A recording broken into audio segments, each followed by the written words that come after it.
प्यारे बच्चों, एक दफ़ा का जिक्र है।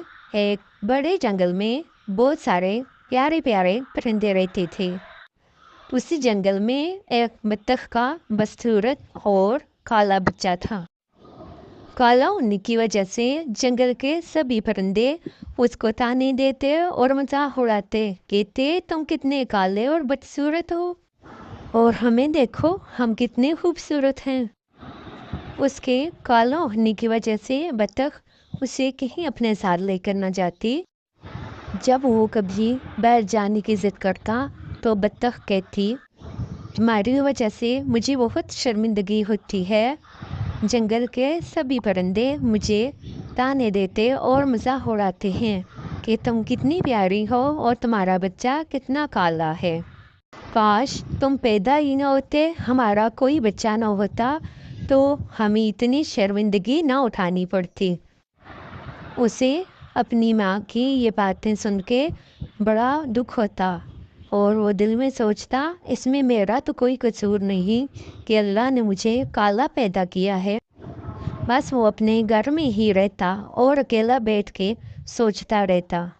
तो आखिर उसने फैसला किया और वो उस जंगल को छोड़कर एक और जंगल में चला गया और वहाँ जाकर रहने लगा।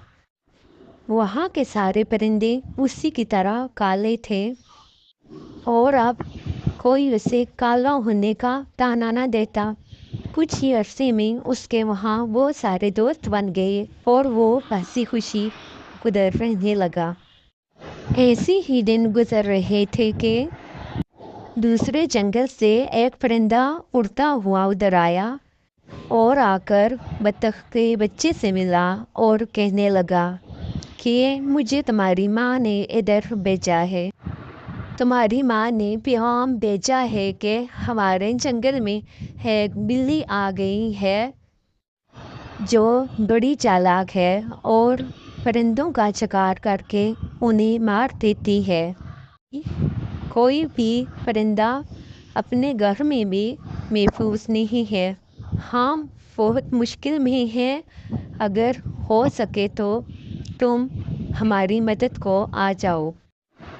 उस परिंदे ने बत्तख के बच्चे से कहा, मैं भी बड़ी मुश्किल से अपनी जान बचाकर इधर तुम्हारी माँ का पैगाम लाया हूँ। बत्तख का बच्चा ये सब सुनकर बहुत परेशान हुआ और उसे अपनी माँ की बड़ी फिक्र हुई और वो अपने साथी परिंदों को लेकर जंगल के परिंदों की मदद के लिए जा पहुँचा। और वहाँ जाकर सभी परिंदों ने अपनी तेज़ नाखूनों और चोंच की मदद से बिल्ली पर हमला कर दिया और उसे जख्मी कर दिया।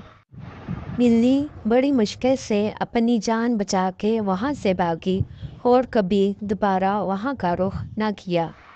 अब सभी परिंदे अपने रवैये पे बहुत शर्मिंदा थे जो उन्होंने बत्तख के बच्चे के साथ रखा था। सभी ने उससे माफ़ी मांगी और उसने सबको माफ़ कर दिया और उसकी माँ ने भी उसको रोते हुए गले लगाया। अब जंगल में खुशियाँ वापस आ चुकी थी। अब बत्तख के बच्चे ने उनसे जाने की इजाज़त मांगी तो सभी रोने लगे और उसे रोकने लगे। तो बत्तख के बच्चे ने उनसे कहा कि मुझे जाना होगा, लेकिन मैं तुम लोगों से मिलने के लिए आता रहूँगा। वो अपनी माँ से गले मिला और अपने साथी परिंदों के साथ अपने जंगल की तरफ उड़ गया।